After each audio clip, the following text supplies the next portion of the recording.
जातीयता, धर्मांधता, विषमतेचे नाव नसेल, स्त्रियांना सन्मान आणि कायद्याचे राज्य असणारा असा जागतिक महासत्ता बनलेला माझ्या स्वप्नातील भारत असेल, माझ्या स्वप्नातील भारत असेल. सन्माननीय व्यासपीठ आणि रसिक श्रोते हो, मी कुमारी चैतन्य प्रवीण पाटील, इयत्ता 4ची विद्यार्थिनी, तुमच्या समोर विषय घेऊन येत आहे माझ्या स्वप्नातील भारत. मित्रांनो, भारत होय मित्रांनो, माझा भारत लाखो करोडो भारतीयांच्या नसानसात आणि रक्ताच्या थेंबात भरून गेलेला आहे आणि इथल्या प्रत्येक भारतीयाचा जगण्याचा श्वास असलेला हा भारत.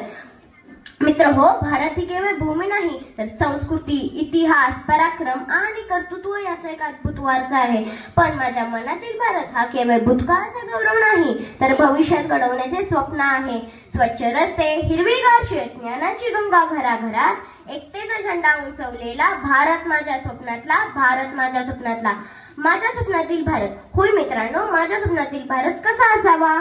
जिथे कोणीही उपाशी झोपणार नाही, जिथे शिक्षण प्रत्येकाच्या दारात पोहोचेल आणि जिथे स्त्री पुरुष समानतेने खांद्याला खांदा लावून चालतील, जिथे प्रत्येक युवक युवतीचे भविष्य उज्ज्वल असेल. माझ्या स्वप्नातील भारतात शेतकरी आत्महत्या करणार नाही कारण त्याला त्याच्या कष्टाचा योग्य मोबदला मिळेल. तरुणांना नोकरीसाठी परदेशी जावं लागणार नाही कारण भारतातच नवनवीन उद्योगधंदे निर्माण होतील. बेटी बचाव बेटी पढाव, बेटी बचाव बेटी पढाव ही केवळ घोषणा नसेल तर प्रत्येक घरात मुलगी ही अभिमानाची शान असेल, अभिमानाची शान असेल. लोकमान्य टिळकांनी सांगितलेले वाक्य आहे, स्वराज्य हा माझा जन्मसिद्ध हक्क आहे आणि तो मी मिळवणारच.